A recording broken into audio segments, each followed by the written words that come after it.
nos sintamos en casa, que es lo importante. Si les parece, vamos a ir arrancando. Ahí estamos viendo. Bueno,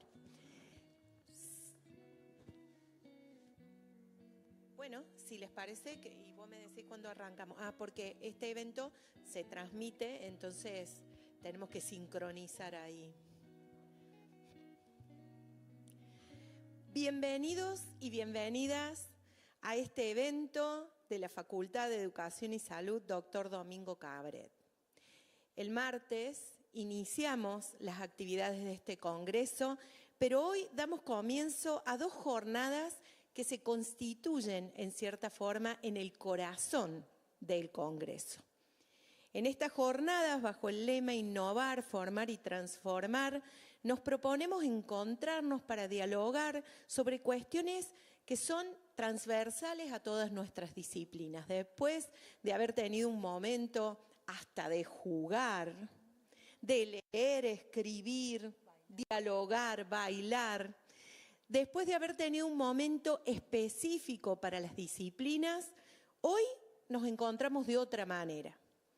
Hemos agradecido muchas veces, reiteradas ocasiones durante estas 2 primeras jornadas a las instituciones que han hecho posible este encuentro. Pero hoy, particularmente en este arranque, quiero agradecer a los equipos de la facultad, tanto de gestión, los equipos docentes, los equipos de estudiantes que han constituido patrullas y que están en cada detalle. Esto empezó en el año 2024, en julio, cuando tomamos la decisión y comentamos en el Consejo Institucional que empezábamos a trabajar para este día, para estos días. Se puso en movimiento para que cada detalle resultara exquisito. Así como expresó el ministro esta idea de innovar como hacer extraordinario. Hicimos extraordinario nuestro cotidiano. Salimos de nuestra zona de confort y sin dejar de atender las obligaciones de la tarea formativa durante casi un año y un poco más, desarrollamos y asumimos el desafío de organizar un congreso en 4 días para que todo fuera posible. En el marco del plan de gestión de la facultad me parecía interesante contarles esto. Una de nuestras metas era la realización de este congreso, que además permitió hacer efectivo aquellas acciones que de alguna manera se orientan prácticamente a todos los ejes de ese plan estratégico de gestión y que se constituyen en nuestro horizonte. La primera tiene que ver con propiciar acciones que posibiliten la actualización de la propuesta formativa en diálogo con la región. Justamente, este congreso nos permite en el encuentro con las discusiones entre colegas repensarnos. Oportunidad para continuar revisando nuestros planes y oportunidad para anunciar, por ejemplo, que ya tenemos aprobada la Tecnicatura Universitaria en Cuidado de Personas que va a arrancar el año próximo y en evaluación la Tecnicatura Universitaria en Lengua de Señas. Compromisos ineludibles en el marco de la intersección entre educación y salud.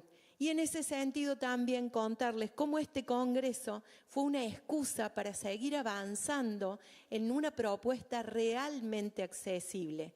Gracias a las intérpretes, gracias a todo el equipo de comunicación y accesibilidad que han estado trabajando en cada detalle, desde los carteles con accesibilidad hasta los programas que un poquito demorados, pero ya están colgados en la web en formato accesible, hasta la pintura de las escaleras que nos hicieron renegar tanto.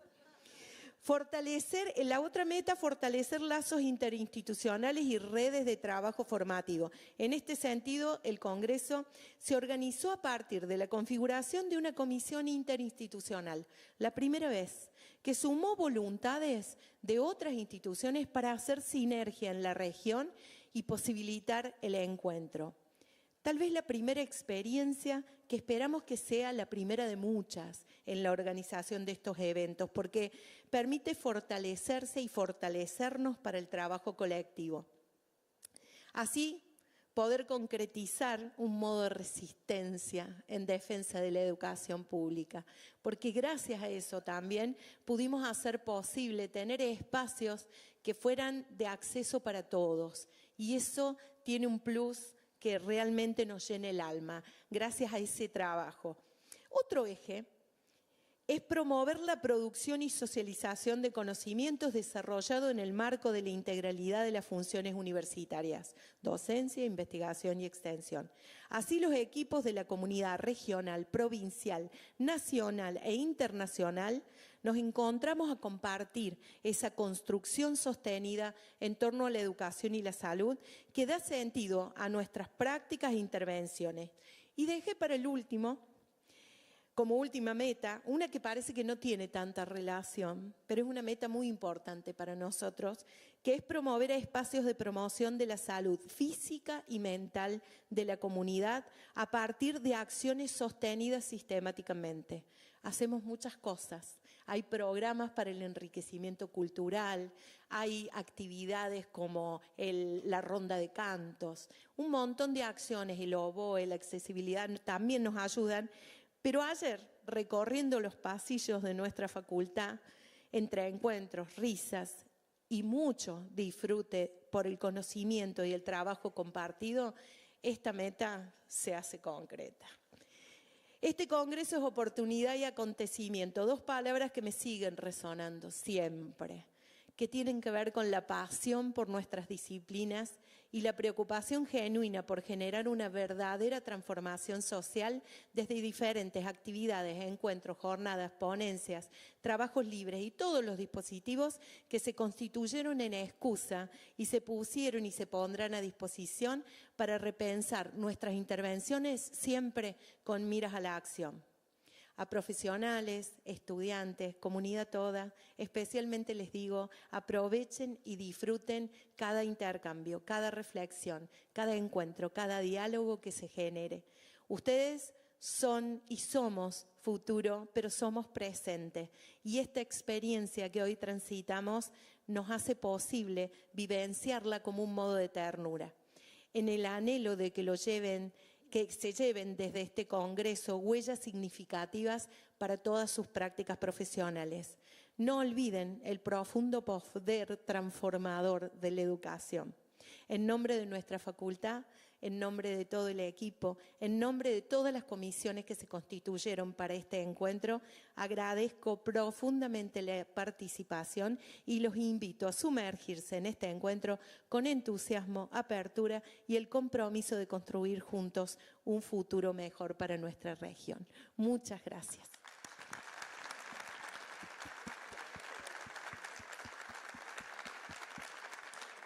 Bueno, y para terminar, los que me conocen saben que tuve que escribir para no irme por las ramas. Voy a tratar de ser corta.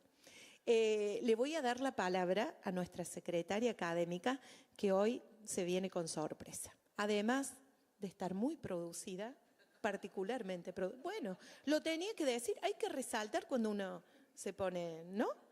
Ya empezamos a actuar, Euge. Y bueno, así somos nosotras. Agradecida y a compartir con ella lo que nos tiene de sorpresa. Bueno, pone la vara alta, Mari, como siempre, ¿eh? Bueno, un paréntesis vamos a hacer, incluso para que me ayude a volver a la seriedad de este momento, lo que amerita, es pedirle a quienes nos siguen por YouTube, a quienes agradecemos su presencia también a distancia en este evento, los invitamos a dejar sus comentarios en el chat y a ustedes también hagan lo mismo, no en el chat. Papelitos, hay dos colaboradores de nuestra facu, allá están atrás, que les van a estar acercando, si ustedes levantan la mano, piden un papelito para que, en función de lo que aquí suceda, elaboren sus preguntas, sus comentarios, y esto se convierta en una mesa de diálogo, que ese es el espíritu que tiene. Y ahora sí, les voy a presentar lo que viene. Algo que va a enlazar parte de lo vivido, lo deseado, lo soñado y lo que nos espera futuro, como un escenario de trabajo y de compromiso, no solo por la universidad pública de la que tanto y también habló Mariana, sino también por aquellos a quienes nuestro trabajo se destina. No digo más. Ale Orlando, ¿quién será? ¿Cómo quién será? Es decir, nos va a venir a compartir una delicia. Es actor, Ale Orlando, y autor teatral, de esos que tenés que ir a ver porque producen experiencia. Así, les cuento, un verano lo vi en Carlos Paz y le pedí que me compartiera un fragmento de su monólogo. Yo ya soñaba en traerlo a la FES, la Facultad de Educación y Salud, para compartir su arte con colegas que venimos trabajando hace mucho tiempo en torno a la palabra. Con gran generosidad se puso a disposición. Eligió qué podría ofrecer a un público interesado en los asuntos de la salud y la educación. Sin más que ese pedido y nuestra gratitud, no le hizo falta más nada para estar hoy acá con nosotros. ¿Lo conocen? Ale Orlando junto a Pedro Paiva forman desde hace más de 20 años la compañía Los Modernos. Pero en esta oportunidad nos va a interpretar un fragmento de su unipersonal, El oficio más hermoso del mundo. Por esa obra ganó el premio Carlos al mejor unipersonal en 2024.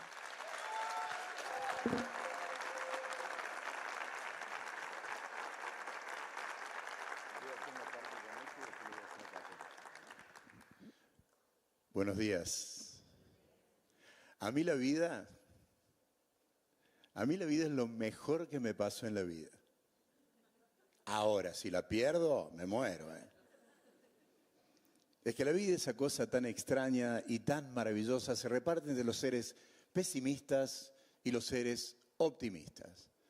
El pesimista es un ser pesado, de peso específico. He ahí su definición, el peso en sí mismo, pesimismo. ¿Qué le queda? Opta por ser tú mismo, optimismo.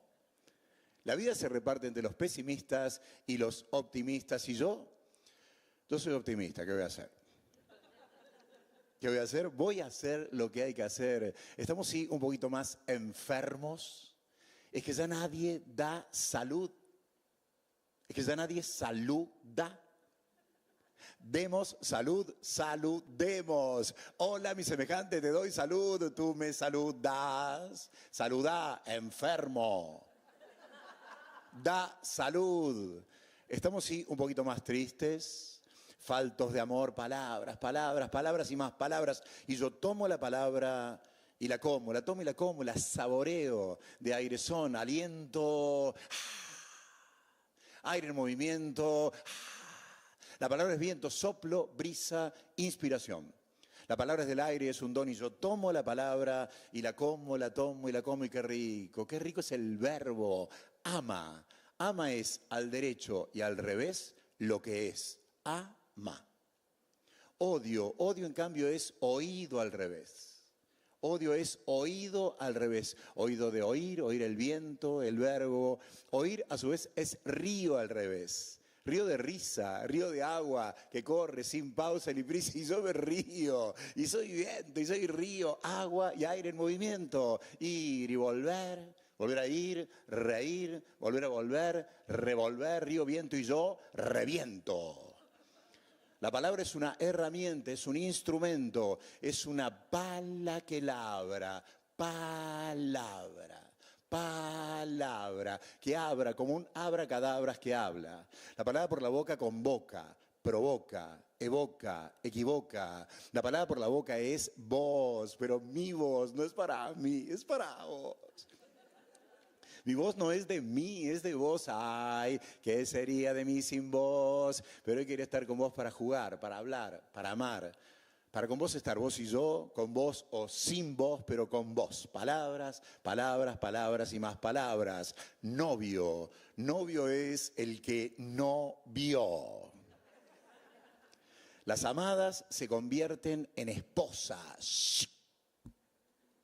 Llevamos alianzas en el dedo anular. He dicho anular. y nos casamos recíprocamente bajo el ritual de un casamiento. Y así no es fácil hablar de amor. Pero hay amores que nos calzan, amores cómodos, como dos que de algún modo son de la misma talla, amores que siempre quisiéramos llevar puestos. Y por supuesto también los hay incómodos, amores incómodos, que nos aprietan de aquí, que nos tiran de allá, que demasiado cortos o demasiado largos, en definitiva, que no combinan. Las tendencias, ¿se entiende por tendencia que es a lo que se tiende? Pues muy bien, las últimas tendencias en el amor son amores que tienden, pero que solo tienden. Amores que tienden a amar, pero que tienden a no estar. Yo soy, pero no estoy. Te amo, pero no hoy. Te espero, pero no vengas. Te llamo, pero no atiendas. Y un amor que solo tienda, se entiende que no se entienda. Las tendencias, ¿era acaso necesario? Parece que a nadie importa que nos hayan engañado Shakespeare y Corintellado. Nos han engañado, amor, nos han engañado Shakespeare y Corintellado. Yo sé que tengo los días contados, pero sé que son 50, pero al final de cuentas, este cuerpo, ya ni vivo, ya ni muerto, solo yerto querrá volar. Volar, y es otro deseo que se expresa, que esté a mi lado quien debiera y con coraje y sin tristezas me dijera despacito al oído, que tengas un buen viaje, querido. Que tengas un buen viaje, querido, y volar. Volar, llegar hasta el sol y traspasarlo, que se queme lo que tenga que ser quemado. La vida es un juego que comienza entre dos aguas y finaliza entre dos fuegos. La vida es un juego. ¿Jugamos? Voy a hacer un personaje teatral y lo voy a hacer a capela como corresponde en el teatro.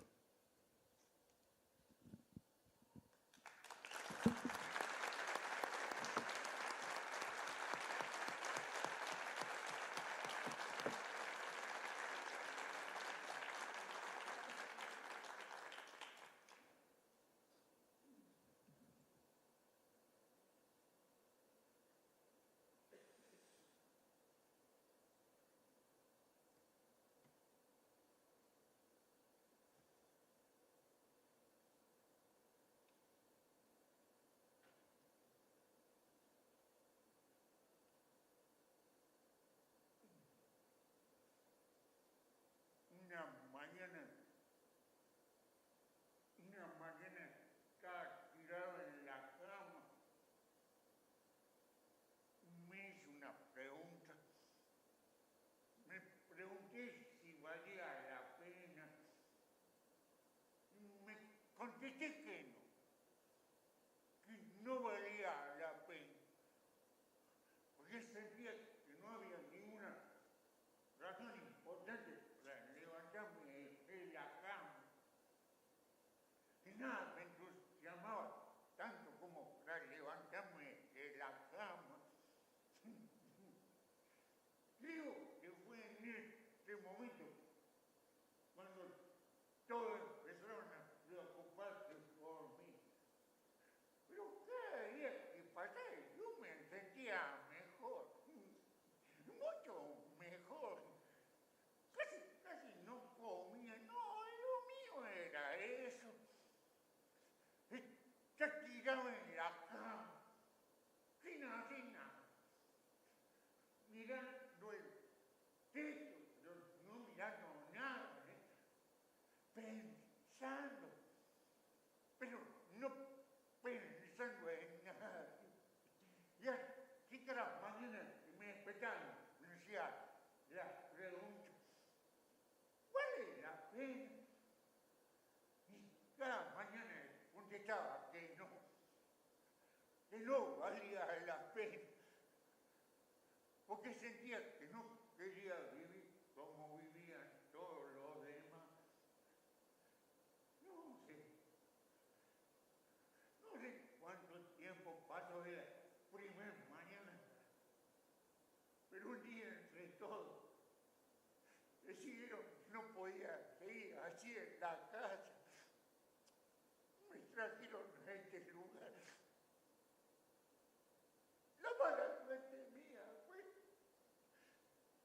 nona ya se había ido al cielo. Porque si mi nona hubiese estado conmigo la niña, nadie me hubiese traído de mi casa. Lo que son las cosas, ¿no? La primera mañana que amanecía acá, me hice la pregunta, ¿vale la pena? Me contesté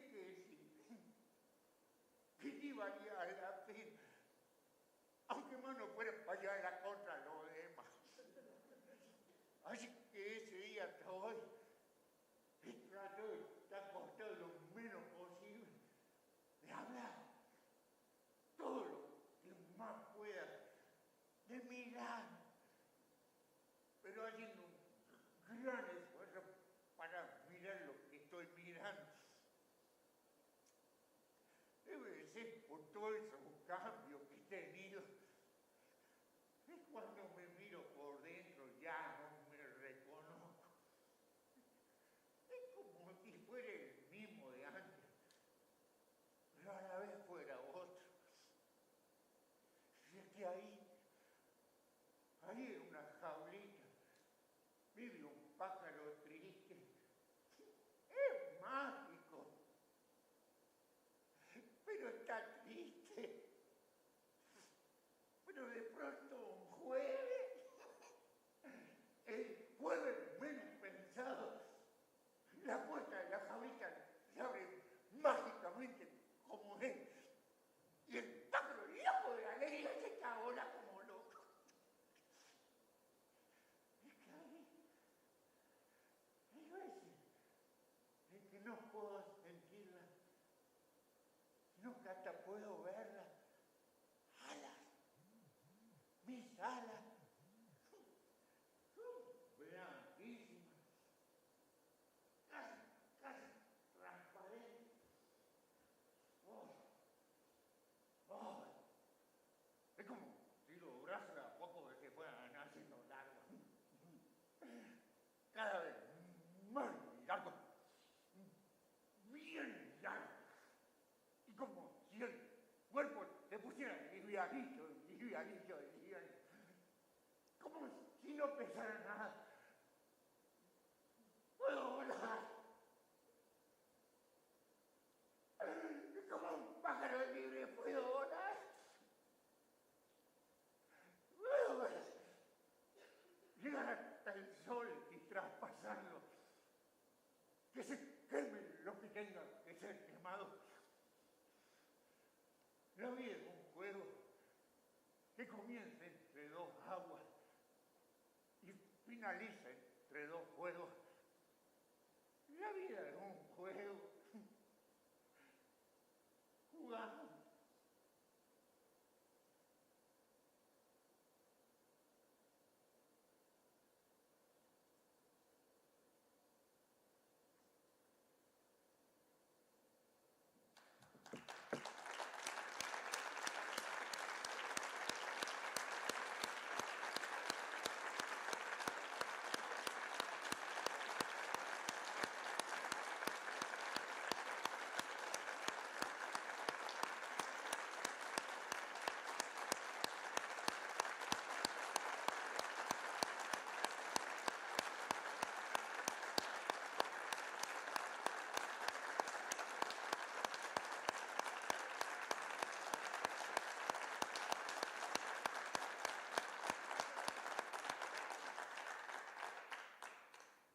En la cabeza de Dios todos tenemos razón. El que dice que sí y el que dice que no, basta ya de discusión. Todos tenemos razón. Y si todos tenemos razón, razonablemente, alguno miente. O mentimos todos. Lo que de cualquier modo a todos nos daría la razón. Basta ya de discusión. Basta ya de los puntos de vista, del punto y seguido, de los dos puntos y de los tres puntos suspensivos. Porque es tiempo de rediseñarte. Hagamos punto y aparte. Porque es tiempo de jugarte. Punto y aparte. Porque es tiempo de enamorarte. Punto y aparte. Porque es tiempo de divorciarte. Punto y aparte. ¿Acaso espera todo? ¿Acaso todo era esto? No vayas a conformarte, punto y aparte. Basta ya de los puntos de vista. Si somos todos artistas, hagamos obras de arte. Punto y aparte, punto y aparte, punto y aparte, aparte.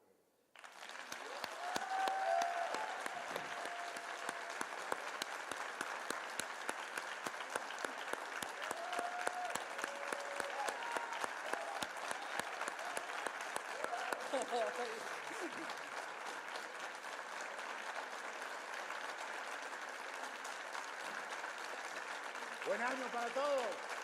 Hasta la próxima.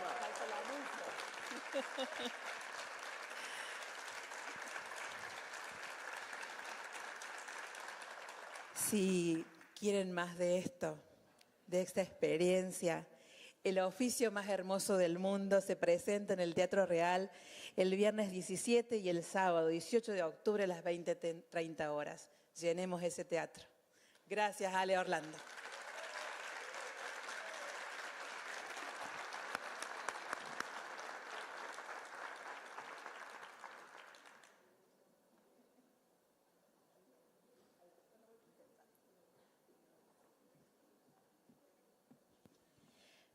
Bueno, menos mal que tengo escritas las cosas, si no sería muy difícil salir de este momento. Gracias, Ale, de nuevo. Lo mismo me va a costar, les aviso. Porque no viene algo más suavecito. No viene algo menos intenso, ¿no es cierto, Graciela? Lo sabía. Hermosa. Ahí se la ve bien, ¿no es cierto? Tiene todo lo que merece. Estamos con Graciela Frigerio, otro lujo que nos estamos dando esta mañana en el 6º Congreso Internacional. Cerró el anterior y hoy viene en esta aperturita, ¿no? de este jueves y viernes para juntarnos a pensar.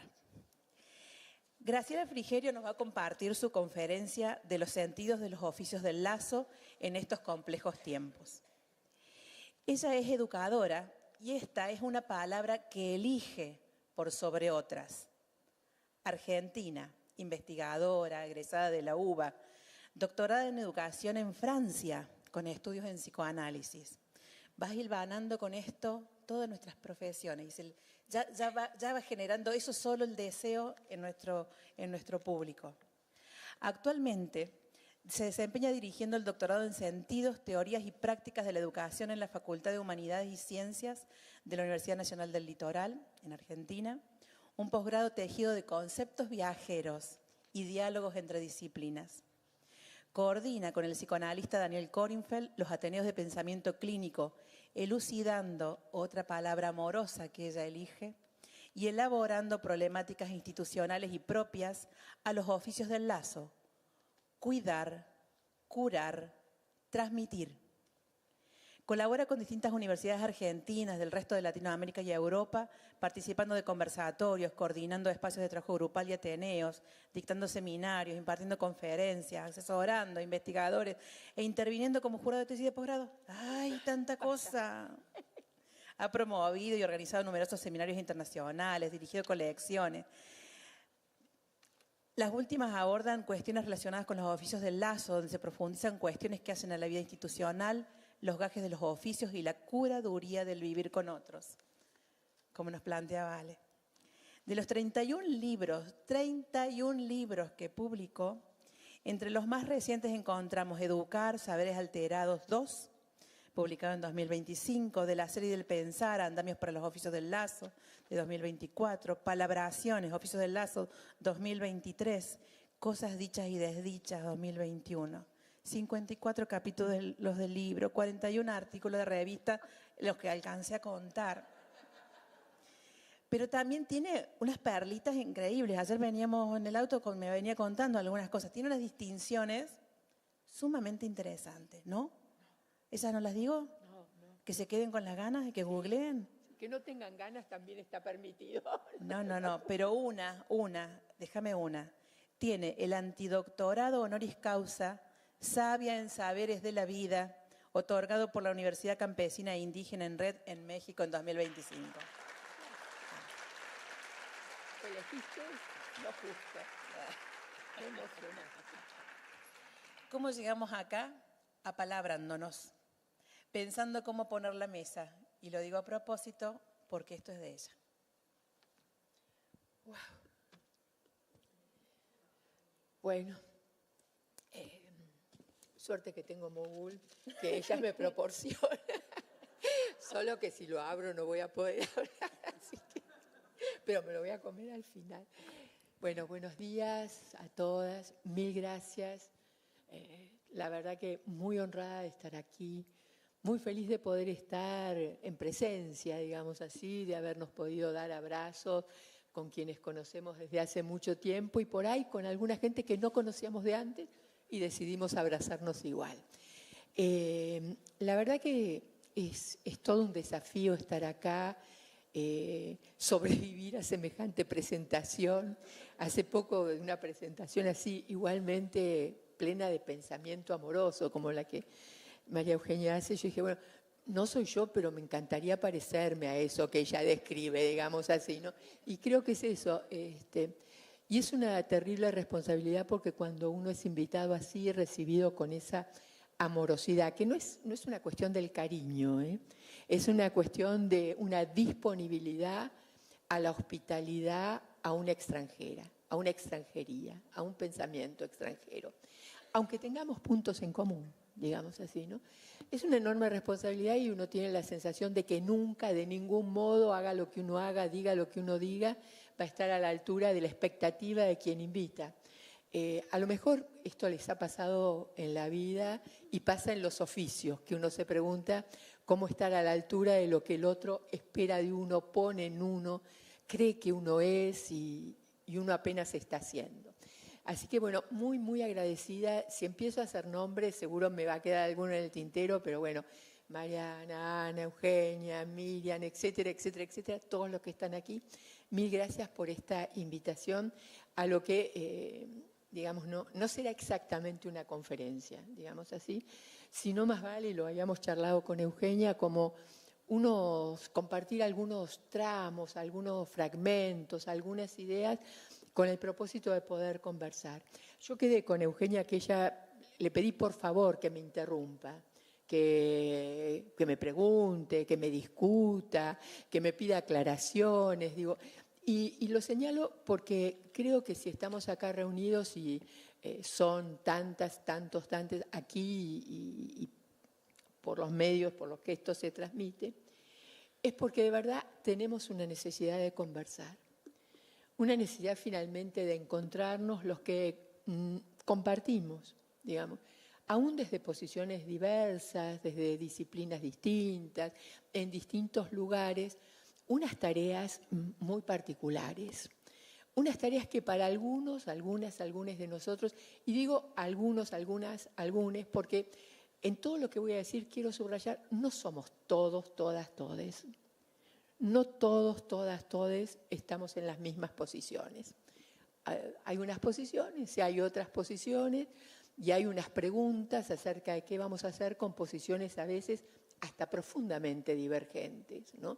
Pero yo no quiero caer en la ilusión de una totalidad que entiendo que no existe y que tampoco propiciaría, más allá de las ganas que uno le dé en algún momento, de que haya unas coincidencias extraordinarias que permitan transformar y hacer de lo que hay otra cosa. Entonces voy a compartir algunos fragmentos, desordenadamente porque no podría hacer de otro modo, a pesar de que tengo un guión que formulé, reformulé, me discutí a mí misma, en una preocupación que es cómo volver sobre temas sobre los que uno ya viene trabajando y no volver así como un eco de sí mismo, digamos así, ¿no? Como, quizás es una cuestión que nos planteamos en los oficios, ¿no? Todo parece ser la misma vez, ¿no? Uno va la misma mañana, al mismo lugar, se enfrenta con sufrimientos semejantes y uno dice, ¿cómo hacer de la misma vez una vez diferente?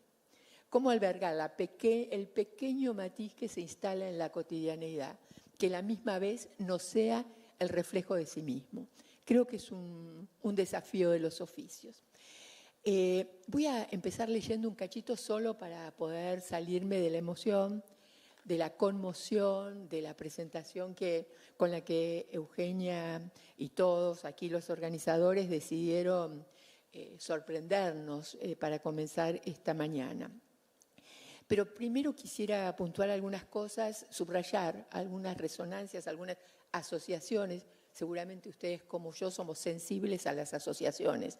Y si de algo dio gala lo que acabamos de ver, es de una capacidad asociativa que pone en juego algo, entiendo, podemos discutirlo, de los oficios que dimos en llamar oficios del lazo. Es una manera de nombrar efímera, quiero decirles. No estamos abrochados al concepto, no queremos que el concepto nos abroche. Y ustedes dirán, ¿y por qué entonces utilizar ese concepto? Porque nos permite decir unas cosas que otros conceptos no nos permiten decir.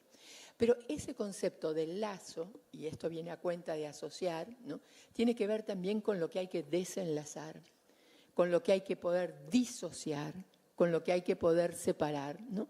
Es juntar y separar, es desaprender para aprender. Mariana empezó hoy poniendo en juego en un tono de voz que dice mucho, entiendo, corríjanme si me equivoco, de esta propuesta, que es hacer una articulación, o más que una articulación, un movimiento moebiusiano entre lo sensible y lo inteligible. Es decir, ¿cómo pasar del registro de lo sensible al registro de lo inteligible, ¿no? Sin desdecirse, sin arrepentirse, sin avergonzarse ni de uno ni de otro. Y Mariana en ese tono particular dio cuenta de algo que desde nuestra perspectiva nos gustaría que, y quiero ser prudente porque no quiero caer en el deber ser ni en lo que hay que hacer, nos gustaría que los oficios del lazo fueran sinónimo y expresión de una inmensa capacidad de anfitrionaje, de una cantidad innumerable de pequeños gestos de hospitalidad y de lo que ya señalábamos como pensamiento de amorosidad, como lo entiende la filosofía. Es decir, como Jean-Luc Nancy, por ejemplo, ¿no? Es decir, amorosidad es una especie de reconocimiento a todas las variaciones, de todas las diferencias, y yo agregaría asegurándonos que las diferencias no se transformen en ninguna desigualdad, haciendo esa distinción entre diferencia y desigualdad. Entonces, Mariana cuando empezó recordó el título que encabeza toda esta movida, innovar, formar, transformar, y quería juntar esto en una asociación así improvisada respecto a una palabra que también estuvo como rebotando en los decires de todos, que es la palabra de futuro, que es la palabra futuro, perdón, que es una palabra con la que yo había imaginado que podía quizás empezar, recordando que hace ya mucho, mucho tiempo, 1800 y tanto, Víctor Hugo, el poeta, el escritor, había escrito en un texto extraordinario que se llama Cantos del Crepúsculo, ¿se acuerdan? Una pregunta que decía, ¿de qué estará hecho el mañana? ¿No? Y decía, ¿de qué está hecho el mañana con este crepúsculo de la actualidad? Hace 500 años, ¿no? Y quizás podamos coincidir, y porque quedamos con Eugenia que yo haría una referencia a los tiempos, que estos son tiempos que se asemejan en mucho a lo que Hannah Arendt llamaba tiempos de oscuridad, ¿recuerdan? No, es decir, esos tiempos donde uno ya parecía que no podía decidir por sí, uno era decidido, ¿no? Pero si me voy a referir al tiempo, quiero hacer como una advertencia para mí y para todos los que quieran, ¿no? Evocar las condiciones crepusculares o de oscuridad de un tiempo no debería volvérsenos una coartada.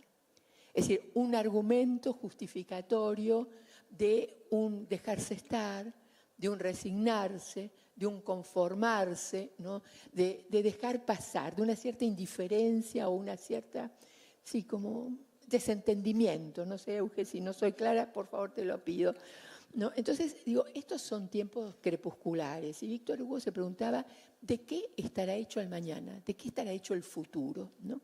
Y es una pregunta, digo, porque la palabra futuro resonó acá, que yo dije, bueno, a ver, no sabía que iba a aparecer acá la pregunta ni la palabra, pero sí en todo caso quizás la cuestión, ¿no? ¿De qué estará hecho el futuro en estos tiempos que podríamos llamar, para seguir arendtianamente, en tiempos de extensión, ampliación, multiplicación de las banalidades del mal? Ustedes recuerdan, Hannah Arendt hablaba de la banalidad del mal, como esa posición de un hombre que solo sabía calcular y obedecer, digamos, es decir, que había renunciado a ejercer el pensamiento. Seguramente ustedes recordarán que para Hannah Arendt pensar no era cualquier verbo, era el verbo que venía a decir que uno suspendía la aplicación automática de toda regla para preguntarse acerca de sus sentidos. Es decir, ¿por qué tal cosa y por qué no otra? ¿De qué estará hecho el mañana? ¿No? Y uno podría decir, la verdad no lo sabemos porque el mañana no es exactamente programable, planificable, no necesariamente obedece a los deseos de algunos que conviven con deseos de otros, ¿no? Y a lo mejor uno puede decir, bueno, tal vez si tomáramos ciertas decisiones, por ahí quizás el mañana podría ofrecer una transformación de este presente, ¿no? No será sin muchísimo trabajo, un trabajo con otros, entre otros y también un trabajo sobre nosotros. Quizás ese sea un rasgo, desde la perspectiva que sostengo, de los oficios del lazo. Son oficios que exigen un enorme trabajo sobre sí. Seguramente algunos o todos o todas los aquí presentes habrán constatado que estar cotidianamente frente al sufrimiento de otros es algo que no se puede llevar a cabo si uno no puede elaborar algo de sí mismo, ¿no? Una elaboración costosa, porque de lo que se trata es de renunciar al beneficio secundario de vivir de la miseria del otro, ¿no? Desde esta perspectiva yo digo, ojalá nuestros oficios dejen de ser necesarios un día. Ojalá el mañana tenga una textura tal donde, digamos, la desigualdad tenga mucho menos de presencia.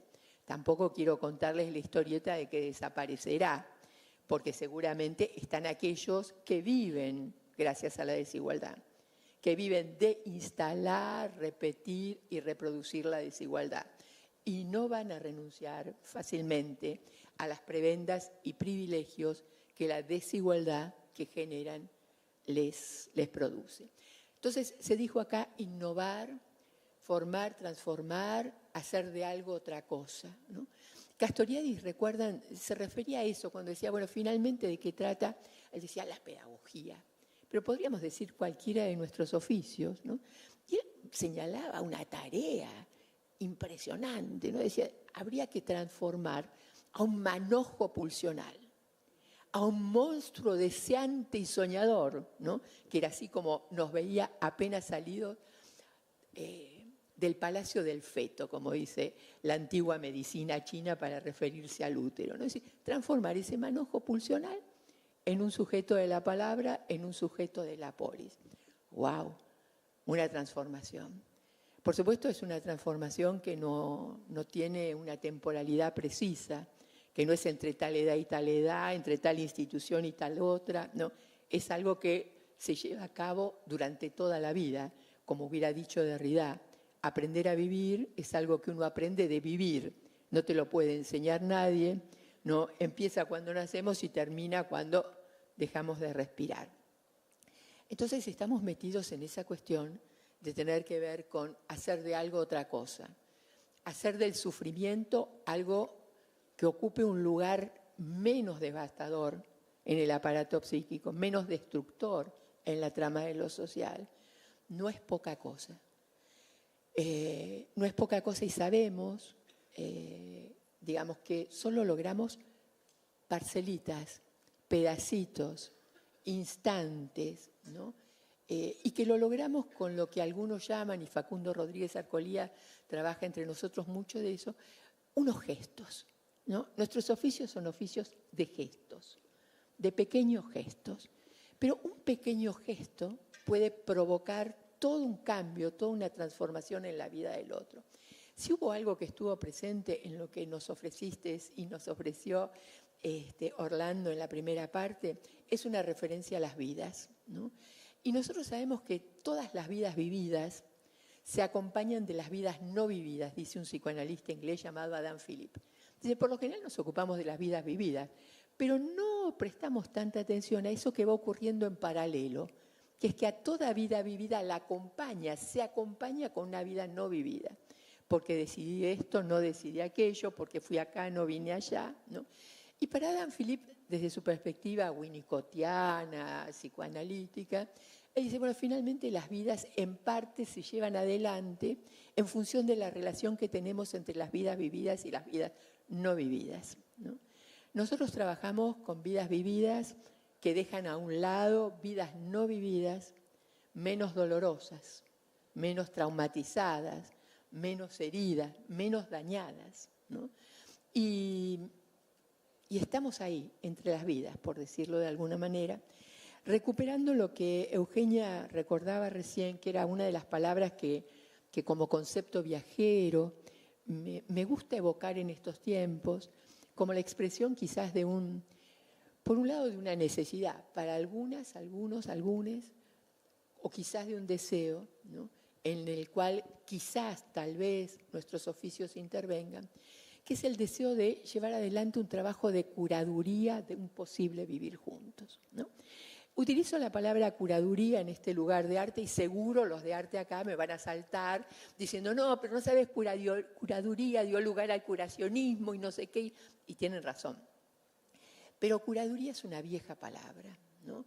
Y como dicen algunos, cada palabra es un inventario. Eso quedó muy claro acá. Dice lo que dice y algo más y otra cosa, decía Pizarnik, ¿no? O encierra un mundo, diría Vircano, ¿no? Es decir, hay que tener cuidado con las palabras porque las palabras encierran mundos y esos mundos son mundos que nos atraviesan, que nos conmueven, que nos modifican. Y la palabra curaduría viene de una palabra que hace a nuestros oficios, que es la palabra cura, antes de que fuera atrapada por la religión, con todo el respeto por la religión, pero que también transitaba por los territorios, digamos así, de lo legal, procurador, por ejemplo, ¿no? Es decir, tenía que ver con curar, por supuesto, pero también tenía que ver con ordenar de algún modo las relaciones, tenía que ver con proteger a unos de otros. En fin, quizás estos sean tiempos, los tiempos de oscuridad, o los tiempos crepusculares, para seguir con la metáfora de Víctor Hugo, de plantearse nuestro lugar posible, hipotético, difícil, complejo, de coparticipar en una curaduría del vivir juntos, de vivir con otros, de vivir entre otros. Es un trabajo de elaboración, de elucidación, de acomodación, que tiene por eje el ejercicio del concepto del don. Tanto como lo trabajaba Marcel Mauss, recuerda, es decir, cuando analiza los primeros grupos, que él decía, bueno, la regla es una regla de intercambio, ¿no?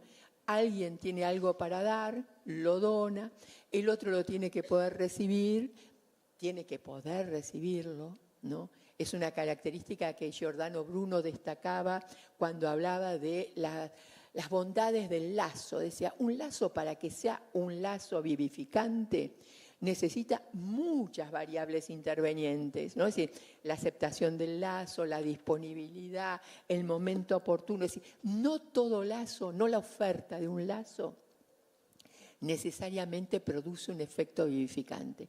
Y nosotros, vaya si lo sabemos en los oficios, sabemos de los que están enlazados a lo mortífero, los que están atrapados por el fantasma de lo mortífero. No, Eugène Enriquez hubiera dicho por el fantasma de la muerte, cuando aborda el trabajo de muerte en las instituciones. ¿Se acuerdan ese viejo texto de Eugène Enriquez en la compilación de un libro que compiló Caes, René Caes, ¿no?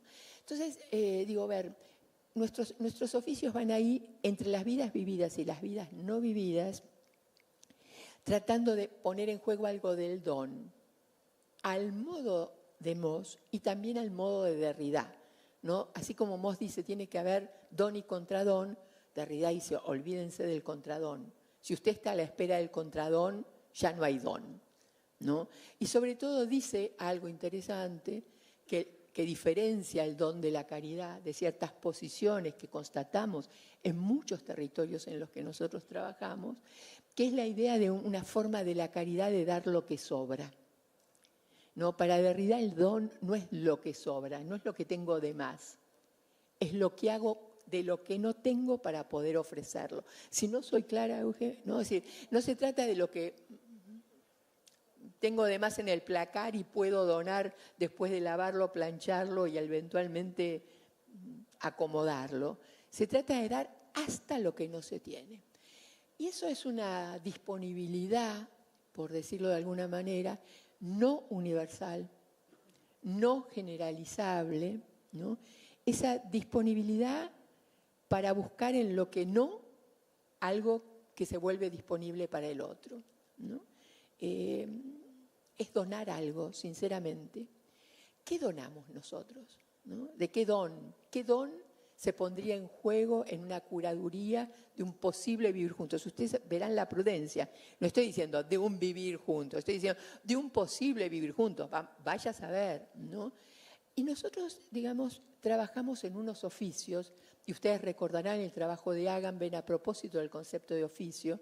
Es un concepto que, sin desdeñar otros conceptos, pero es un concepto que me conmueve intelectualmente y sensiblemente, porque dice Agamben que es un concepto que borra una frontera entre el ser y el hacer, entre el ser y praxis. No es decir, que uno es uno haciendo eso. No hay una distinción, la praxis por un lado, el sujeto para el otro. Y por eso podríamos decir que ejercer nuestros oficios es una decisión de ejercer de un cierto modo el oficio de vivir. Hay gente que decide ejercer el oficio de vivir de cada uno.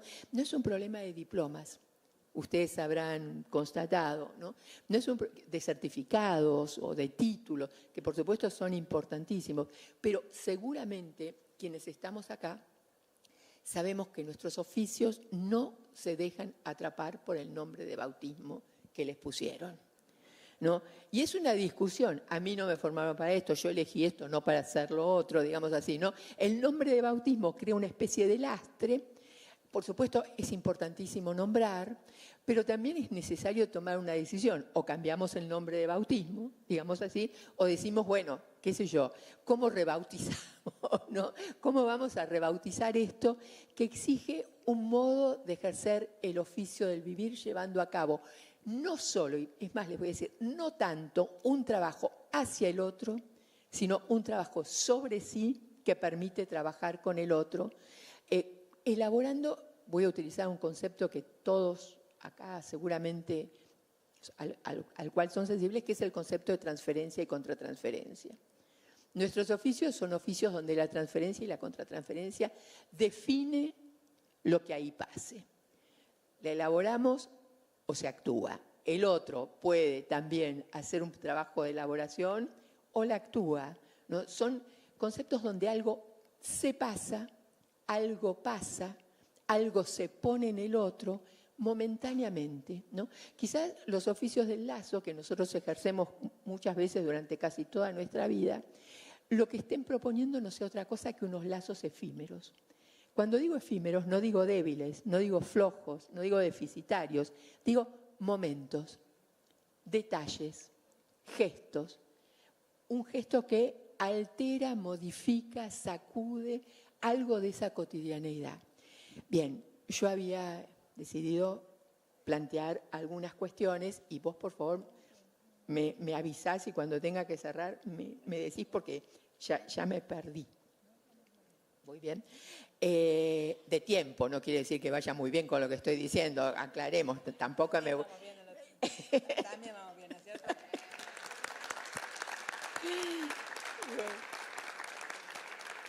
A ver, yo había escrito esto. Voy a empezar agradeciendo la convocatoria, el anfitrionaje, la hospitalidad, y hipotetizar que constato el deseo en esta convocatoria o la necesidad de reunirse, de conmoverse, es decir, de conversar sacudiéndose modorras teóricas. Quizás a ustedes les pueda sorprender esto en un tiempo donde hay mucha laraca de teorías, ¿no? Pero la laraca de teoría no es lo mismo que teorizar, digamos así. No es lo mismo que salirse de un conformismo epocal, animarse a discutir los paradigmas hegemónicos, discutir, digamos así, lo que se vuelve como estelar. No para rechazarlo, solo digo no se debe tomar sin discutir, ¿no? Y ustedes habrán constatado que por momentos somos propensos a un cierto conformismo, digamos, a dejarnos seducir por las luces conceptuales, por las demagogias conceptuales también, ¿no? Bueno, para algunos autores como Stiegler, por ejemplo, Bernard Stiegler, ¿no? Él dice, bueno, estos son tiempos, es durísimo, ¿no? Dice, de miserias teóricas, de miserias simbólicas, de apatías teóricas. Ya algunos otros pensadores, y estoy pensando en alguien que seguramente casi todos hemos olvidado o habíamos olvidado, como Luis Althusser, ¿no? Althusser decía, a veces hay conceptos, digamos, domesticados, ¿no? Es decir, son conceptos que han perdido su potencia de atrapar algo de lo real porque los hemos domesticado a fuerza de usarlos hasta desgastarlos, erosionando sus sentidos potentes, aquellos por los cuales se fueron forjando, ¿no? Entonces podríamos decir, siguiendo esta idea de Althusser, hay conceptos domesticados a los que nosotros les quitamos la vitalidad y parte de un cierto discurso políticamente correcto, perdón por lo que estoy diciendo, ha perdido su potencial emancipador, ¿no? Porque ha sido domesticado, pero también nos hemos dejado domesticar por ciertos conceptos, ¿no? Nos dejamos seducir y domesticar. Después seremos abandonados por esos conceptos como la vieja historia, ¿no? Seducidos y abandonados. Pasamos de paradigma estelar en paradigma estelar, pensando que cada paradigma es eterno, ignorando que lo propio del conocimiento es modificarlos. Pero a veces necesitamos esos alivios, ¿no? Como decir, bueno, y ahora sabemos por fin que es así. La neurona nos lo dirá todo, por ejemplo, ¿no? O la inteligencia artificial podrá responder por nosotros. Ya nos va a sopapear la inteligencia artificial, por supuesto. La neurona ni les cuento, en fin. Pero bueno, sigo leyendo. Constato, hipotetizo, que para sacudirse modernas teóricas, para sobreponerse, para lo cual hace falta a otros, a las perezas de unos tiempos que condensan adversidades y ponen una vez más en evidencia los modos en los que la difícil pero posible vida en común puede quedar atrapada, capturada por el ángel de la muerte. De lo mortífero, podemos decir más suavemente, es decir, claramente por la pulsión de muerte. La pulsión de muerte es algo más que un personaje conceptual que Freud lanza a la escena y que le conllevó toda la discusión, digamos, que todavía hoy por hoy persiste, que es una discusión, por otro lado, que abarca exactamente lo pulsional y que concierne ese manojo pulsional del comienzo al que hacía referencia Castoriadis.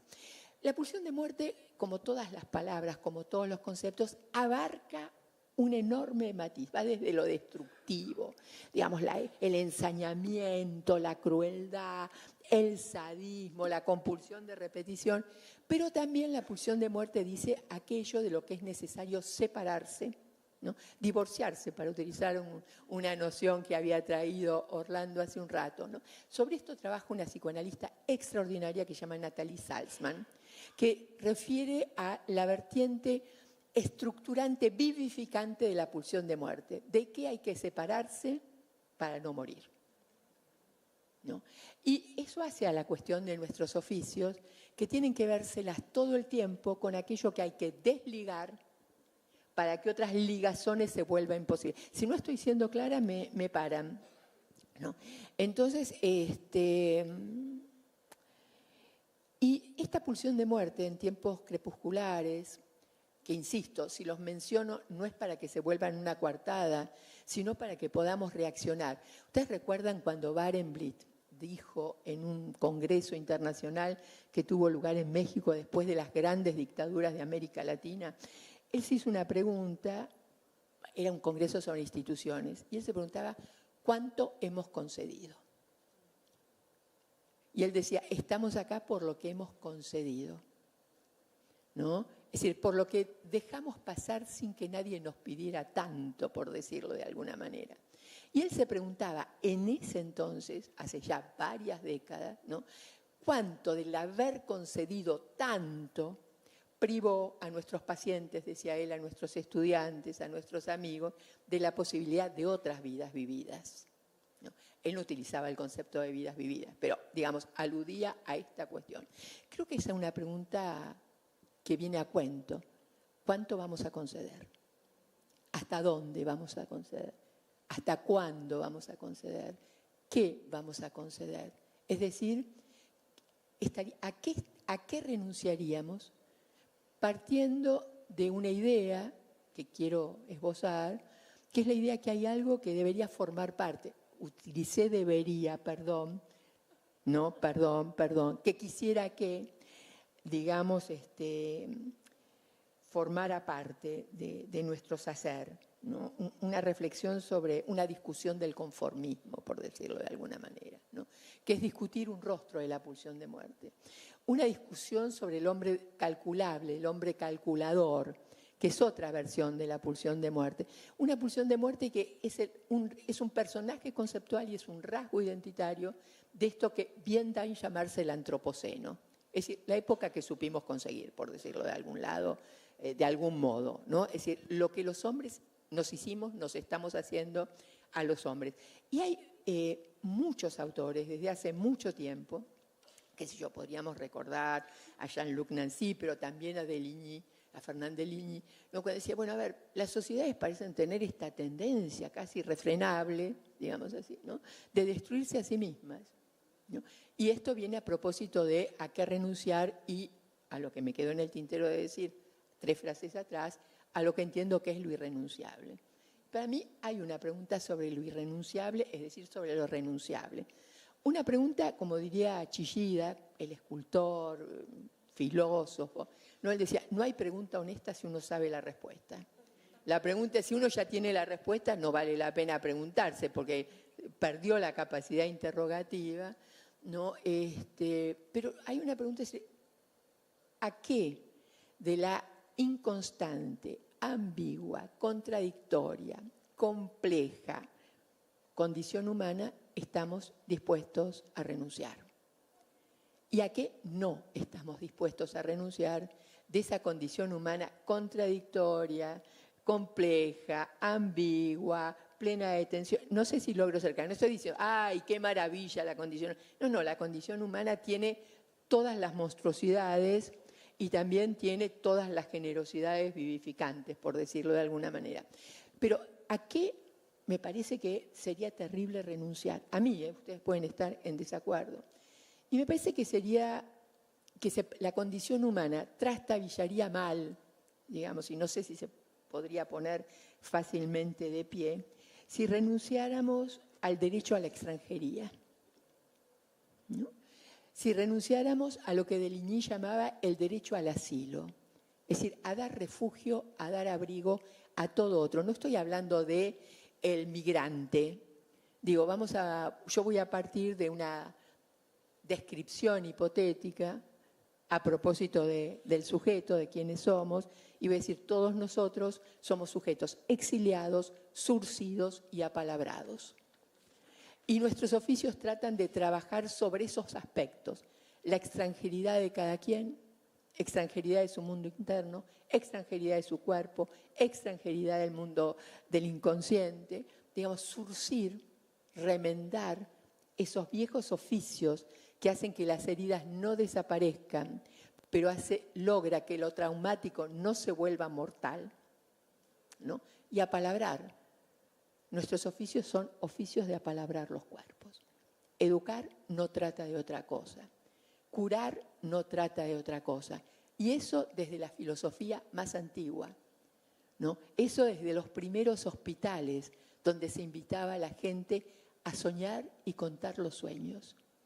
Y después de esto se les indicaba unas cosas. Por ejemplo, vaya al teatro, escuche música. No había interpretaciones al sentido freudiano, sino de manera muy oblicua. Y nuestros oficios son oficios de lo oblicuo.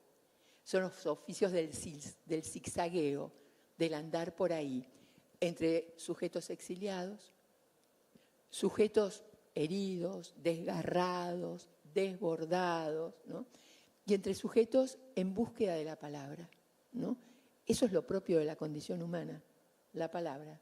Que alguien pueda apalabrar el cuerpo de otro es algo que por el momento es un rasgo de identidad de los que estamos acá.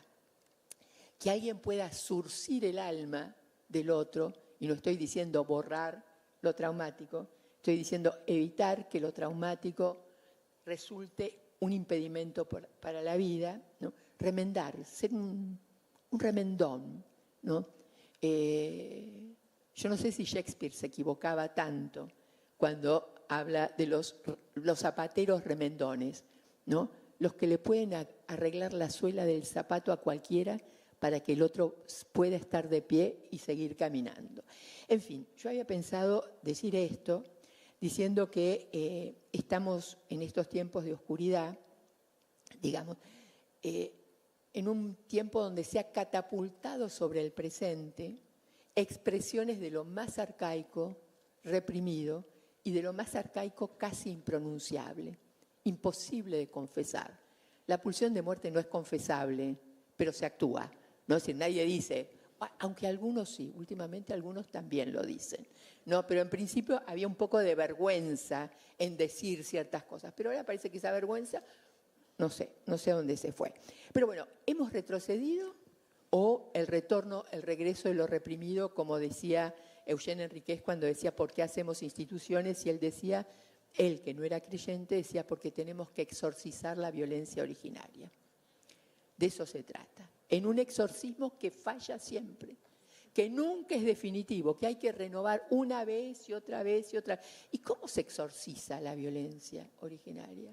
Quizás garantizando el derecho a la extranjería y asegurando el derecho al asilo. No estoy pensando en el asilo de los locos, aunque también estoy pensando en los refugios, ¿no? Delfina Arias dice, es una expresión que forjó durante la pandemia, nuestro oficio es un refugio. No solo para nosotros, es un refugio para la extranjeridad del otro cuando el otro puede ser alojado en su extranjeridad radical, ¿no? Extranjeridad que también compartimos. En este contexto, y me quedan pocos minutos, dos cosas que no quisiera dejar de decir. Una cosa es que para reflexionar en este tono, este intento de reflexión que intento en este tono, digamos, el lugar desde donde intento pensar es un lugar que podríamos decir es afín a una cierta conceptualización de un pensamiento clínico, ¿no? Si el pensamiento clínico al modo en que la sociología clínica lo planteaba, al modo en que André Green lo planteaba, que Rossolato lo trabajaba y que acá entre nosotros Daniel Korenfeld también lo aborda, ¿no? Es un estado de disponibilidad, de sensibilidad al sufrimiento, con la renuncia a mimetizarnos con el sufrimiento del otro. Si nos mimetizáramos, el otro nos perdería definitivamente. Es decir, que ustedes ven la sutileza de esa posición. Y en este sentido hay distintas corrientes que vienen aportando ideas a propósito de lo que podríamos llamar un concepto de pensamiento clínico extendido, ampliado. No quiere decir aplicado. Para mí la aplicación es una palabra que siempre me produce un poco de temor porque aplicar implica, desde la perspectiva que me inquieta, algo de la colonización y conquista, ¿no? Es decir, yo tengo algo que aplico, ¿no? Prefiero el verbo explorar. Pero digamos, en este sentido hay algunos que están planteando, fíjense lo que dice Pierre Legendre, estoy espantado por los efectos de la incoherencia y la pereza intelectual, en mi país, dice él, Francia, por el cual las nuevas generaciones pagan los costos del nuevo oscurantismo. Y él señala los costos de este nuevo oscurantismo como la ruptura de lo que él va a denominar con Christian Saint-Germain, digamos, una justicia genealógica. Ese deber de cuidado, ¿no?, entre generaciones. Y ustedes quizás podríamos explorar juntos la idea que algo de la justicia genealógica está francamente cuestionada, quebrada o bastardeada, y utilizo la palabra bastardo en el sentido de los hijos no reconocidos, ¿no? Es decir, ¿cómo?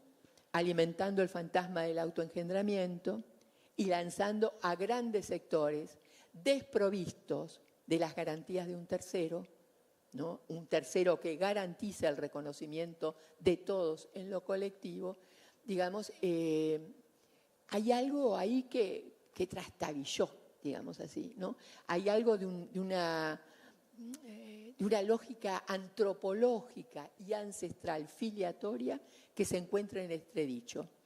O hacete a vos mismo, autoengendrate, digamos, y cuando alguien dice eso, es lo mismo que declararlo huérfano. Ya no venís de nadie. ¿No? Es decir, que rompe esta cuestión de que venimos después. Con todo lo que conlleva venir después. Supónganse, yo vengo ahora a hablar después de Orlando, que habló después de, ¿no? Y cada uno de nosotros, todos nosotros hablamos después. Y hablamos con palabras que nos han sido donadas. Si se vuelve miserable el don de palabra, ya no hay manera de nombrar el mundo. Entonces algunos dicen hay que pensar en una clínica jurídica. Una clínica del tercero, dicen Legendre y Saint-Germain. Otros dicen, digamos, que hay que pensar en una clínica de la extranjería, como Christakis. Es decir, recuperar incluso ese concepto freudiano de inquietante extranjeridad, que es para Christakis, digamos, el motor de una clínica, ¿no? El reconocimiento de esa vibración de la inquietante extranjeridad que también nos pertenece y que se da en los lazos con el otro. Ay, perfecto. Perfecto. Hay varias profesiones y es importantísimo esto. Gracias, Eugenia. Estoy acá, estoy haciendo viajar al concepto de clínica. ¿No? Es decir, estoy permitiendo que el concepto de clínica, forjado en el orden médico y después cristalizado en los modelos médicos hegemónicos, recuperara el antiguo sentido que era alguien que estaba al pie de alguien que padecía para escuchar su sufrimiento, para ver cómo podía intervenir. Ese era el concepto de clínica, ¿no? Entonces, estamos retomando eso, esa sensibilidad al sufrimiento del otro, al padecimiento del otro, liberando a la idea de la medicina, de la psiquiatría, es decir, por fuera de, por eso decimos a veces en los oficios del lazo, trabajamos con conceptos viajeros, conceptos que vienen de otros tiempos, ¿no? De otras vidas, de otras lenguas. Eugenia, vos querías, dale. Mientras vas cerrando estas ideas, les recordamos que pueden formular preguntas, se las acercan a los compañeros, a Marcos, allí, que recogen. Así tengo tiempo de organizárselas para ofrecérselas a Gra. Gracias. Ay, No, ya tenemos nos pasó eso. una Ahora de pronto cercanía. yo pasé a ser Gra y a ella le digo Euge. Es un efecto de proximidad intelectual y afectiva. Bien, entonces les decía, pensar en digamos, recurrir a una noción de pensamiento clínico implica pensar en clínicas del extremo, como dicen algunos, es decir, las clínicas que nos dan vuelta a todos los andamiajes conceptuales que teníamos hasta ahora. Dice, perdón, este es el límite de esta perspectiva de interpretación, ¿no? Una clínica del extremo, una clínica de la extranjería, una clínica jurídica, ¿no? Que es nada más ni nada menos que reponer el lugar del tercero garante para que pueda haber dos. No hay dos sin tercero garante, ¿no? Podemos decir, pasan otras cosas, incluso 1 más 1, como sabemos en las instituciones, muchas veces da 0. No solamente no da 2, pero muchas veces da nada. Entonces, en estas ampliaciones, en estas extensiones, en estos viajes que proponemos al concepto, ustedes ven que estamos en la situación de como dirigirnos y recurrir y pedir por favor a otras lenguas disciplinares que nos presten sus nociones para explorar lo que acontece, ¿no? Es decir, que, por favor, me presta el concepto de transferencia, ¿no? Y así podríamos pensar, cada uno podríamos hacer un ejercicio. ¿Qué concepto pediría prestado? ¿Qué concepto haría viajar? ¿Qué concepto traduciría o interpretaría? Porque sin ese concepto hay partes de la realidad, hay partes de lo real que escaparían a mi elaboración y a mi elucidación. No sé si logro ser clara. Es una cuestión también, doname un poco el concepto. Te prometo que no voy a olvidar su origen. Te prometo que no voy a desdecir el conflicto que el concepto albergó. Que no voy a dejar de lado que muchos murieron por ciertas lecturas del concepto. ¿no? Que yo, Giordano Bruno, al que evocamos para pensar la cuestión del lazo, el tipo terminó en la hoguera, digamos, porque no les caía bien su manera de pensar, ¿no? Y sabemos que la censura y la autocensura a veces toma formas recontra crueles.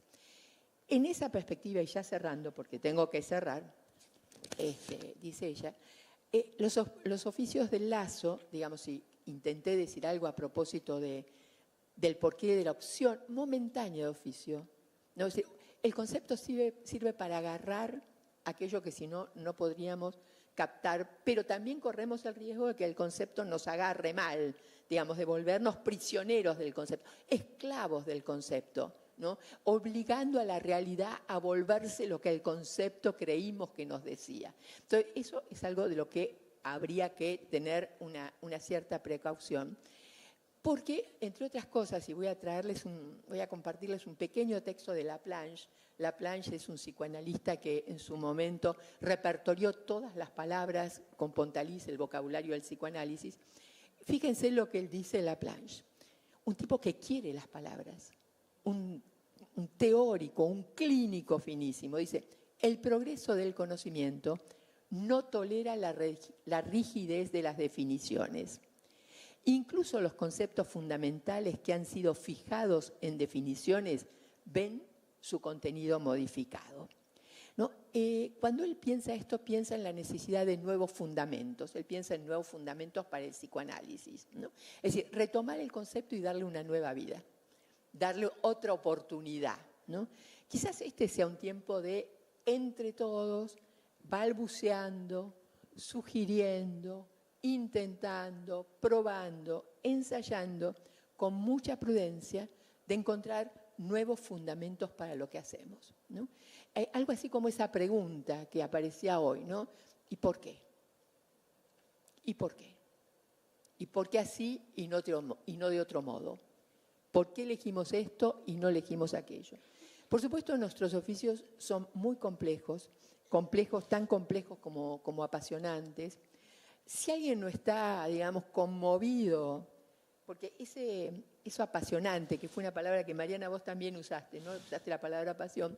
Digamos, si los oficios se deslibidinizan, y vamos a hacer la hipótesis de que en estos contextos tan arduos hay en parte, en algunos lugares, en algunos colegas y compañeros, una deslibidinización del oficio, bueno, hay algo de lo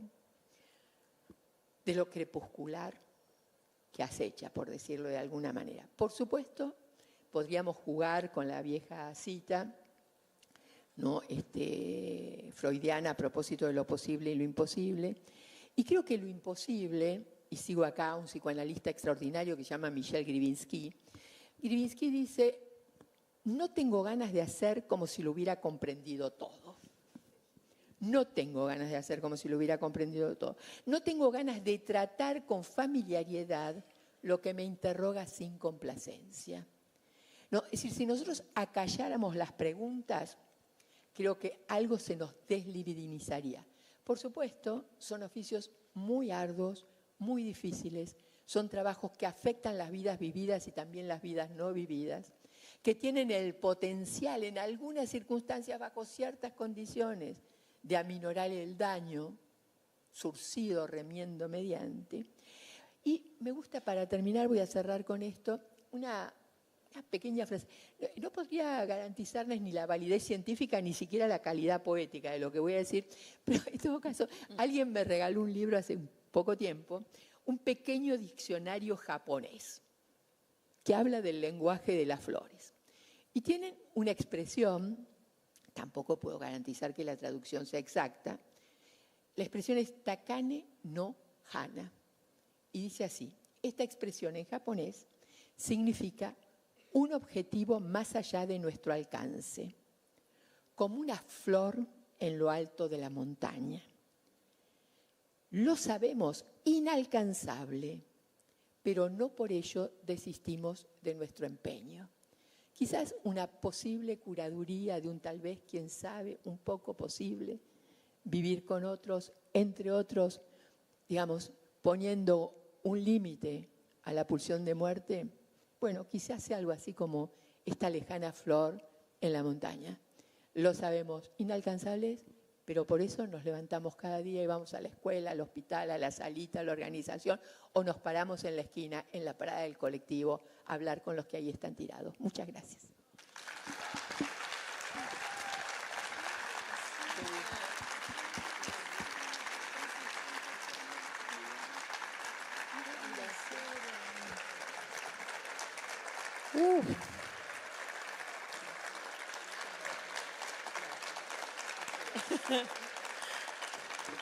Mirá eso. Recibilo con esos honores. Eso.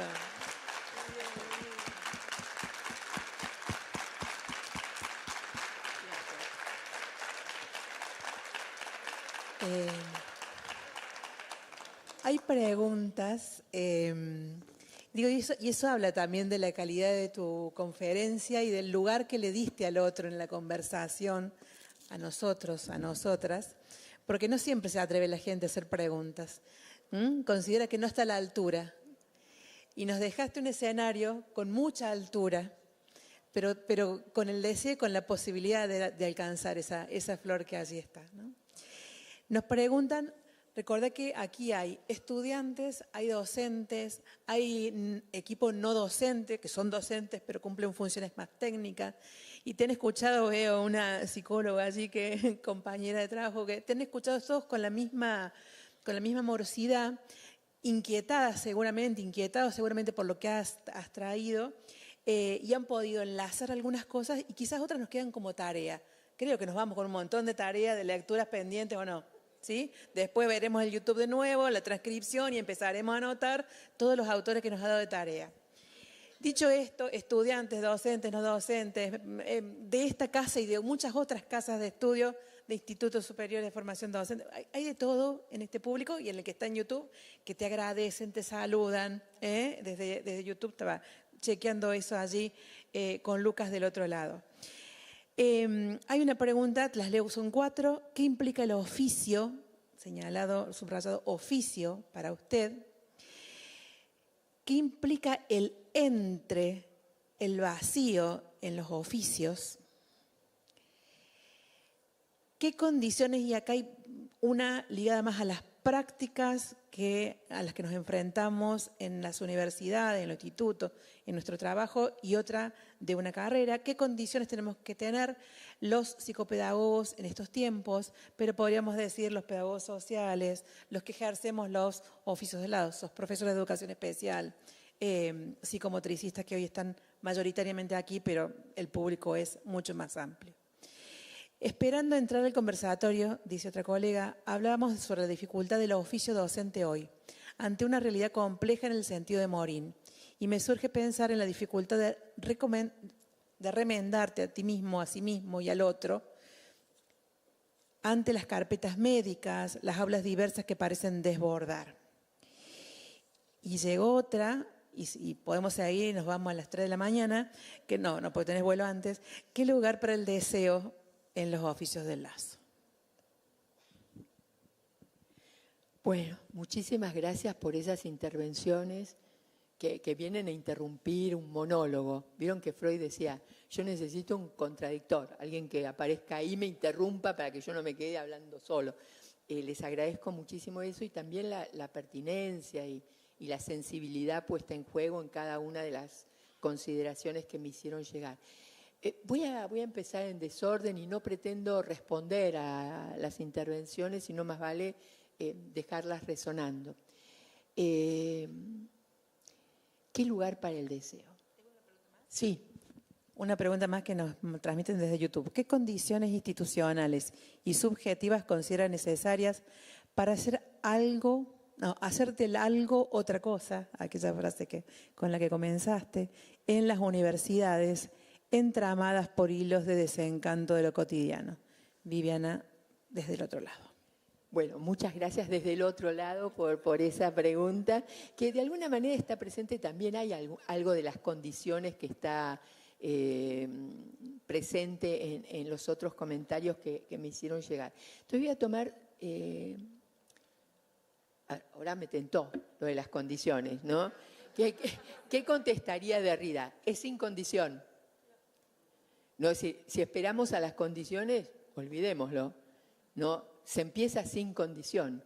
Uno empieza la vida en lo que se llama una situación antropológica fundamental, fundacional, dice Laplanche, es decir, dependientes, ¿no? Sin otros, nada. No podría... Bien. ¿Quiere decir esto que no hay que reclamar ciertas condiciones? No. Lo que quiero decir es que no podemos esperar a que un decálogo, un cuadro de condiciones que podamos ir tachando, porque a ver, yo soy en este punto terriblemente castoriadista, ¿no?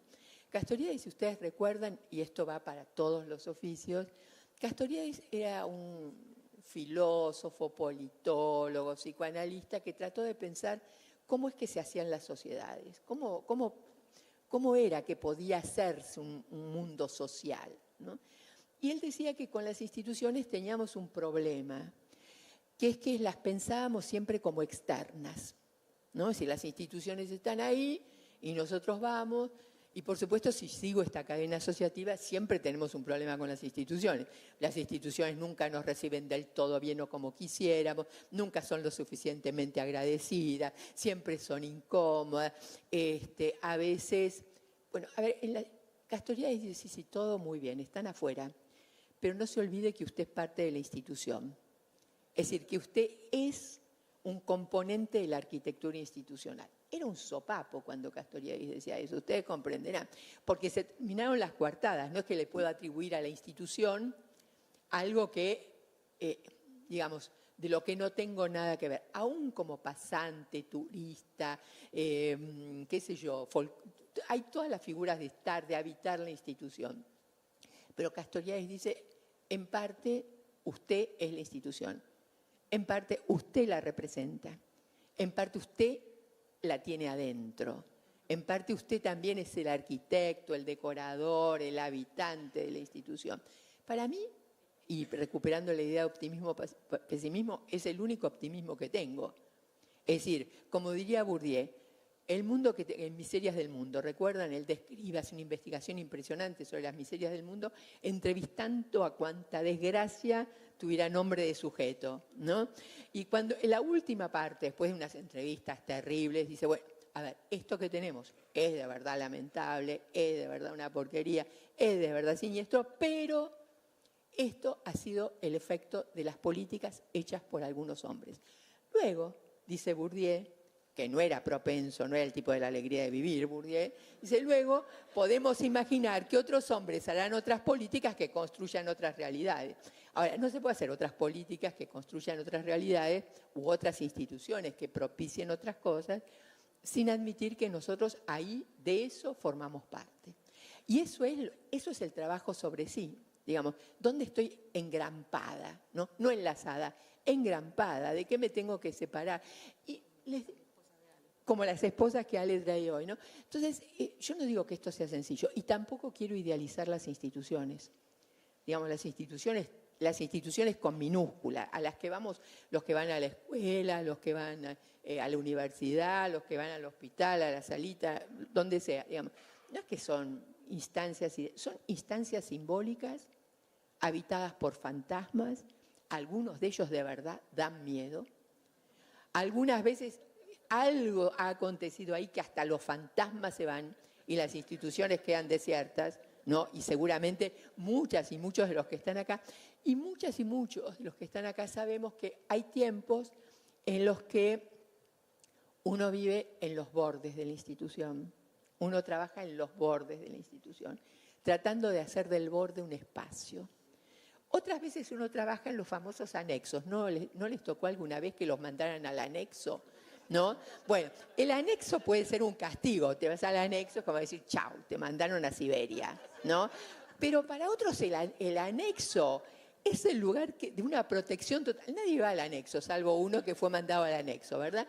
Y entonces uno en el anexo puede permitirse cosas que no te podés permitir en el edificio principal, ¿no? Y buena parte de quienes estamos aquí, a veces habitamos los intersticios de la institución, tratando de que el intersticio aloje algo de esa libido vitalizante. Otras veces los intersticios son mortíferos, ¿no? Son, como dicen, cadavéricos. son momificantes, ¿no? Dice Roussillon, el destino posible de los intersticios, la sede de la innovación, ¿no? O la sede de lo momificante.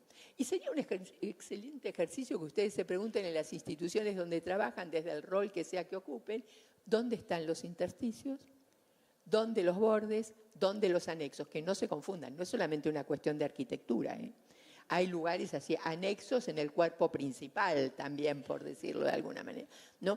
Sería interesantísimo que cada cual indagara, ¿no?, esa arquitectura, esa cartografía de la institución. Y la pregunta, ¿y yo dónde? ¿No? Entonces, el deseo, dicen ustedes. Para mí el deseo es una palabra tan mayor, tan compleja y a la letra tan esquiva, que ha dado lugar, modestamente, y puede estar equivocada, a una confusión infinita. Es decir, lo propio del deseo es que es irrealizable. Lo propio del deseo es que se escabulle, que cuando parece que nos acercamos para agarrar lo supuestamente deseado, ya no nos dice nada. No sé si logro ser clara. Entonces, la palabra deseo a veces quiere decir ganas, necesidad, entusiasmo, de lo que fuera, porque el deseo tampoco está hecho solo de buenos deseos, entre comillas, ¿no? Es decir, cuando Grivinsky trabaja sobre las escenas indeseables, que son las de los tiempos crepusculares, cuando uno ve los femicidios, 3 femicidios, 5 femicidios, 10 femicidios en la misma semana, descuartizamiento, prácticas monstruosas de sadismo sobre los cuerpos de otro, Grivinsky dice son escenas indeseables, insoportables. Pero ¿qué es lo que tienen de insoportable? Que realizan el deseo de alguien. Es decir, que responden a un deseo tenebroso que debería ser reprimido, que debería quedar en el bajo fondo del inconsciente taponado y que de pronto, de sublimación represiva, diría Zizek, o hubiera dicho Marcus, salta a la escena pública sumiéndonos en horror. Entonces, la palabra deseo yo la uso, pero confieso que cada vez que la uso con cierta prudencia para evitar esas desviaciones, no sé, malas interpretaciones. El deseo no se puede realizar. No está para realizarse, está para movernos, ¿no? Y en un movimiento que nos puede llevar a lados distintos a lo largo de la vida. Aunque uno podría decir hay gente más constante en la dirección de su movimiento, hay que admitirlo. Pero también podemos decir, ese deseo puede ser vivificante, puede ser mortífero, puede hacer a la curaduría del vivir juntos o puede habitar el deseo de guerra y exterminio de otros. Forma parte también de lo deseante. Que no haya ningún otro. Borrar toda extranjeridad. Que se termine con la alteridad, ¿no? Que no haya más semejanza. Políticas de lo deshumano, diría Fedida, el psicoanalista. Bueno, entonces, ¿qué lugar para el deseo? Me hacen así, ¿no? No sé si me está poniendo un 0 o me está diciendo que cierre. Un disco.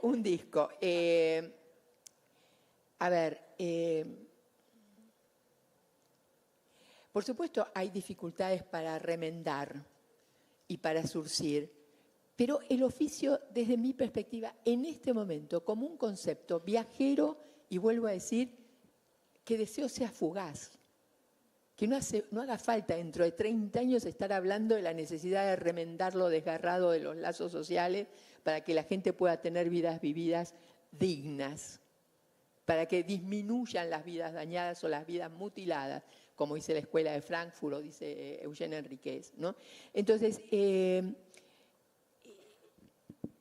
me parece que el oficio para mí implica una posición frente a la vida, que básicamente no renuncia a lo irrenunciable, ¿no? Que vuelvo a decir, el derecho a la extranjería, el derecho al asilo, que significa el derecho a ser recibido, a ser acunado, a ser ayudado a ponerse de pie, a ser acompañado hasta que uno pueda caminar y andar solo, y sobre todo que uno forme parte del trabajo de la transmisión del don de palabra, que no es otra cosa que el don del lazo, ¿no? Y el lazo, estoy pensándolo aquí como función. El lazo es una función, no es un hilito, ¿no? Es una función de presencia, una función de disponibilidad, una función de escucha, y de intervención. Nuestros oficios son oficios de acción, son oficios de intervención, ¿no? Que la acción se traduzca en un gesto físico, en una palabra, en una propuesta, es un modo de acompañar. Laurence Cornu, la filósofa, decía, nuestros oficios son oficios de hacer entrar al otro en humanidad. ¿No? ¿Recuerdan a Laurence? Laurence era un personaje entrañable. Bien, entonces para mí el oficio implica eso. ¿Y qué condiciones tenemos que tener? Las que hagamos. Las que hagamos en los bordes, en los subsuelos, en los anexos, en los intersticios o en el aula magna, ¿no?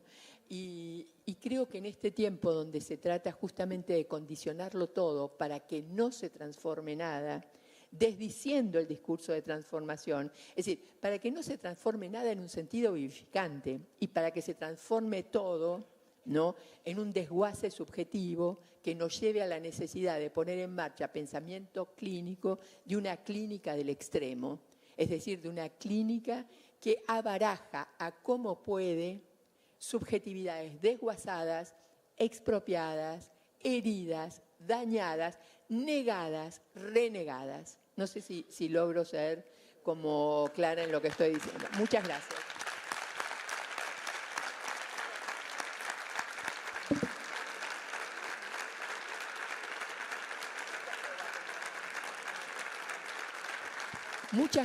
Muchas gracias por la escucha. Y 2 y 3. Bueno, no se puede decir más nada. Nos vamos pensando, silbando bajito hacia la FES, dejando que estas ideas construyan otros sentidos, se hilvanen con las propias, con las que venimos amasando y vienen sedimentando en nosotros. Oficios de la palabra con Ale Orlando y del cuerpo, oficios del lazo con Graciela, a seguir en el Congreso. Muchas gracias a todas, a todos, a todes por estar, por participar.